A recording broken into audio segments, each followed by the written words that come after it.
وحاد ياد لوغ حمادو يا شلي يدراد بو دعي وح قرصونا ما أهين وح لموغي هينا ما أهين سيدي كبلودين يسي أهايين يوحي دلال لسو مرينا قف كستأو ريكم فرق البيضة واوغا وحان اسكو دايني inaan ka baaqsano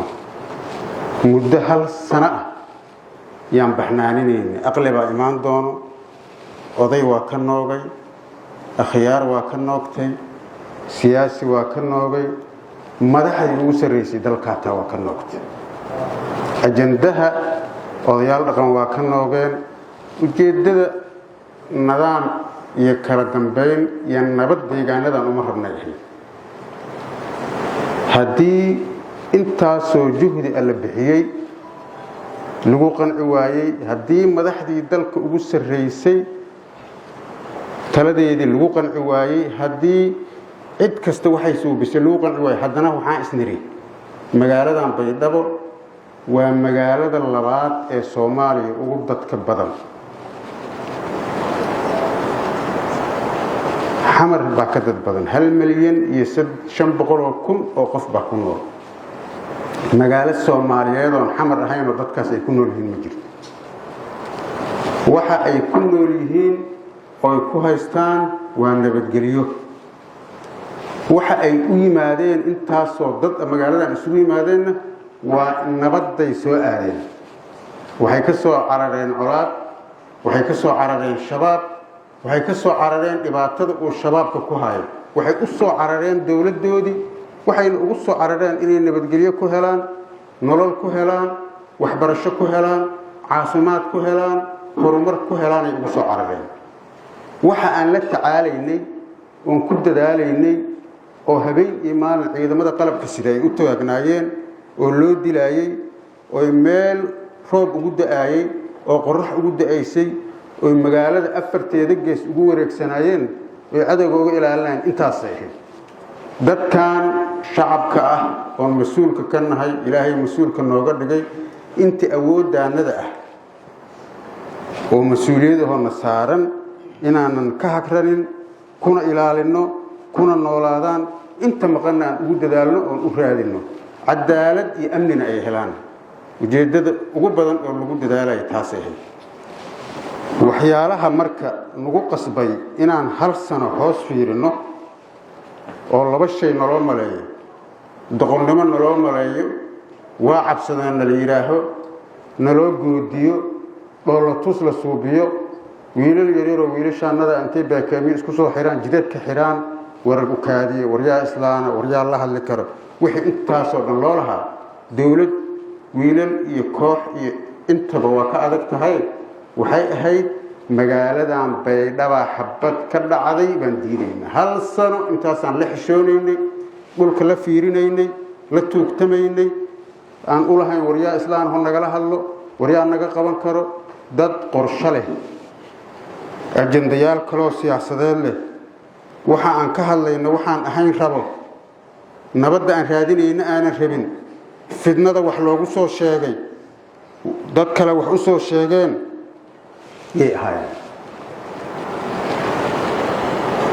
marka waxaa la huri waayey saraakiisha amnigii bay ka shaqayn waayeen jidkaa loo taagay heer waxaa la gaaray baabuurta socodka qoryaha lagu qabto la yiraahdo noqda madaxweynuhu maxaan sameynaa waxba lama sameyn karo soo noqda jidkii baa nagala xiray ka soo noqda jid kale ma jira kan kaloo jira mara meel heblo dhan waa la gooyay hal la gooyo meesha furan mara guri hebel iyo guri hebel iyo guri hebel baa la ijaaray oo min konton baa degan hadda ganaadeen guriga ku jireen guriga ka leexda intaas oo dhan waxa u lahayn waxay ahayd magaaladan intaan oo population dad joogan laba shay darteed horta dhagax kor loo tuuro dhul ma dhacay qof banaadin ku dhacay badnida dadka mid labaad magaca iyo sumcadda iyo sharafta aan haysano oo dawladnimada iyo mas'uuliyadda naga saaran dadka inaanan facaysanin wax magaratada oonan lagu sheekaysanin magaaladii nabadda yaa dagaal ka socdaa intaasaan diiday intaasay ahayd intii loo samraayey loo dulqaadanayay saraakiishii ay la doqomoobeen ciidamadii ay la fulayoobeen meel ay u dhaqaaqaan la garan waayey wax la suubiyo la garan waayey maxay marka tan shalay ku dhacday markii wax walbaba aan ku dulqaadanay yaa waxaa la yidhi marka hadda maxaa noo haray waqtiga annaga baa la joogaa mashruuc la fulin karo ma jiro suuq xoolo lama dhisi karo canshuur lama qaadi karo jid lama mari karo meel la istaagi karo male see ku dhacday suuqa xoolahay ka bilaabanaysaa mana la dhisaayo canshuurna lagama qaadayo ciidankii booliiskaha joogaa waxay yidhaaheen maxaa jiro ciidankii baa xabad lagu bilaabay 2 askari oo booliis oo amniga suuqa sugaysaa labadiiba la dhaawacay warnimaya waxday saas tahay bal si kalaan raadinaynaaye u kaadiya sidii annagu ku joognaa haddana inta la baxay oo la is aruursaday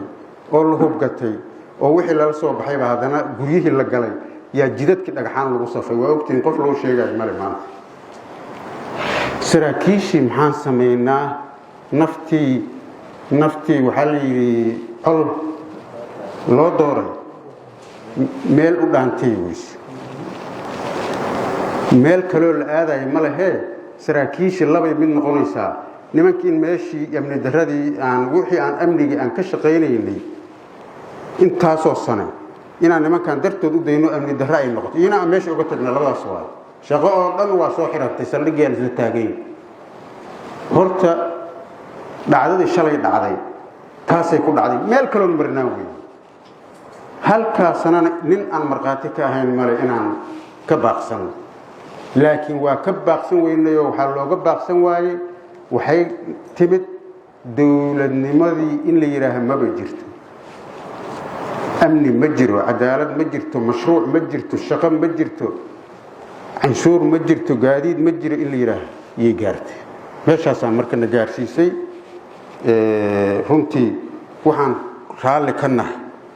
iyo waxaan ku faraxsannahay ma aha waxa aan haynay oon ku soo dadaalaynay oon ku soo tacab iyo tiiro beelnay oon habeenii maalin u taagnayn oo intaan in ka fiican aan gaarsiino rabnay waxay ahayd horumarka iyo nabadda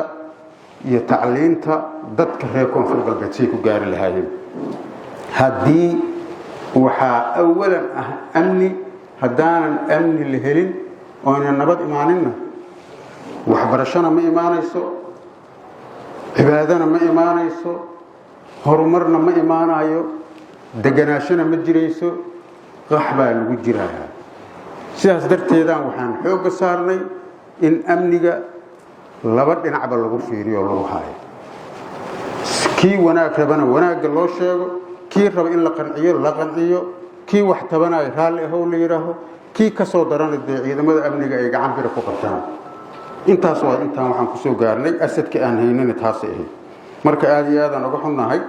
sida ay shalay wax u dhaceen shaydaan baa ka teliyey waxaas aan sheegnay oon tabarta u weynay baana ka teliyey ilaahayii naga soo dhameeyey baa mahadda iskale intii dhimatay allah u naxariisto samri iimaan allah naga siiyo waxa ku dhintay xaggaba ciidamadii wiilashaanada ahaabay ahaayeen waa kaa dhimay kugu dhimay waay kan maskaxda laga duursaday oo dadkiisii iyo deegaankiisii iyo dowladdiisii cadow looga dhigay oo beenta loo sheegay oo la yidhi haddii aad kuwaan ciirisa adaa madax noqonaysid oo la soo siray maskaxda laga qalday wiilashaanadii waay raggii shalayto dowladnimada usoo halgamaayo deegaanka usoo halgamaayo nala dhashay waay waa kugu dhimay kaa dhimay waay labadaba kuwa anagi waay kuwa dowladnimada difaacayay oo nidaamka ilaalinayay oo sharciyadda u dhintayna aygana dowladnimaday u dhinteen waa kuwa anagi intaba allah u naxariista dadka shacabka soomaaliyeed oo reer koonfur galbeed oo baydhabo joogay oo ay waxgaareen daruuftaasaa gaarsiisay inay waxgaaraanna maana rabin horaan u sheegnay ayagana allaha caafiyo dadka dhaawaca ugu boogadhayo caafimaad khayr allah siiyo waxaan samaynay dadaal tiro badan oo isbitaallada dhan la soo maray aan fiirinaynay ciidamada saamaynteeda wixii ka zaa'id ah oo shacabka ku dhacay taqaatiirtii isbitaalada iyo informationka ugu dambeeyay oo nala soo siiyay wuxuu ahaa wax shacab ah inay laba qof yar iyo gabar yaa ilaa haddeertaan ku dhintay shacab kaloo dhintay male dad dhaawac ah oo firir guryahooda ugu tagay oo dhaawac sahlan ah waa jiraa oo badan oo uu ka mid yahay wasiirkaanadii maaliyadda oo gurigiisa soo jooga ay ugu tagtay dhaawacyo saasoo kale ah shacabka waa qabaan ciidamada waayo dadka dhaawaca iyo dhimashadaba qabo marka ayagana ilaahay ha u boogadhayo ilaahay ha caafiyo dadka shacabkana allah ha caafiyo mas-uuliyadana saaran oo mas-uuliyad wadareedka ah oo dadka reer koonfur galbeed oo dhan saaran oo waajibaadka ka ah waxaa weeye inaan fidnada iska ilaalino fidno waxay taraysa male fidno nin wax ku helaayo male ninka leh fidnaa xil ku helaysaa fidno xilna laguma helo xoolana laguma helo aakharana laguma helo adduunyana laguma helo adduunye beel iyo aakhira beel baa laga qaadaa wax laga qaada male wiil la'aan iyo walaal la'aana laga qaadaa wax laga qaada male wixii ilaahay kuu soo qoray adoonan walaalkaa dilin oo walaashaa qaxinin oon dhibaato suubinin yuu ilaahay ku siinaa wixii samaan lagu waayana xumaan laguma helo war ninka wax rabow wanaag ku raadi wanaagay ku fiicanta baashee war ninka wax rabow wax reebo oo iimaanka allah kugu sugo dadka walaalaha ah oo fidnada ah ku wadid fidnada ka dhaaf waxaa soo socoto bil barakaysan dadka reer koonfur galbeed gaar ahaan dadka magaalada baydhabo jooga oo tirada intaas la eg oo amniga ku nool waxaa jira saraakiil iyo ciidan qaran oo ciidamada qalabka sida oo dhan oo isku jira oo habeen iyo maalin u taagan amnigooda war kan fidnada wado oo ama ciidanka ka soo baxay ama meel kale laga soo safriyey oo wax kale oo waxa aad aaminsantihiin mahana wax kale aaminsan oo guryihiinna ijaaranaya oo le intaan ku dagaalamayna carruurtiina dhexdeeda iska diida waraa gurigayga iga baxda aniga dagaal ma ribi nabadaan rabaayo ciidamada amniga u soo sheega waa kii tuugaha intuu soo galay gurigaanu rabaa inuu ijaartay waa ka diiday guri kaluu ijaartay waa ka diiday shacabka intaasaa laga rabaa amniga qaybtooda inay ka qaataan dadkan mas-uuliyiinta kale oo dowladda iyo waxgaradka iyo aqoon-yahaanka iyo odayaasha dhaqankana waxaa laga rabaa inay mas-uuliyaddooda qaybtooda ka qaataan ummadda nabadda kala shaqeeyaan horumarka kala shaqeeyaan wanaagga kala shaqeeyaan qof allaaliya qofkii muwaadin ah oo reer koonfur galbeeda oo wanaag rabo waa rabnaa waa soo dhowaynaynaa qof la diidan yahay ma jirto qof la necab yahay ma jirto qof qaladuu galay ha la sii fogeeyey la leeyahay ma jirto cafullaahi camaa salaf nin walbaba wuxuu samaystay isaga ilaahayiisa laakiin annaga ilaahay dartiisa dadkaana mas-uuliyad naga saaran tahay qof kasta oo reer koonfur galbeeda cafi iyo masaamixuu naga yahay walaalkaa naga waaye ha noo soo dhowaado ha nala joogo reer koonfur galbeedaan nahay koonfur galbeed aniga malihii mas-uuliyaddaana ilaahay nasiibkayga ka dhigay maalintuu ilaahay ii qoraan ka tagaayaa si nabadaana uga tagaaya hadduu ilaahay ii qoray dadkan inaan u adeego oon usii joogana waa sii joogayaa waa sii adeegayaa wanaaggii aan qabtay baan sii badinayaa wax kale dan kale oon ka leeyahay ma lahan marka walaalayaal dadka reer koonfur galbeed oo sixun waxu sheega ah waxaa la yidhahaa sixun waxu sheeg sixir ka daran oo fidna sheega ah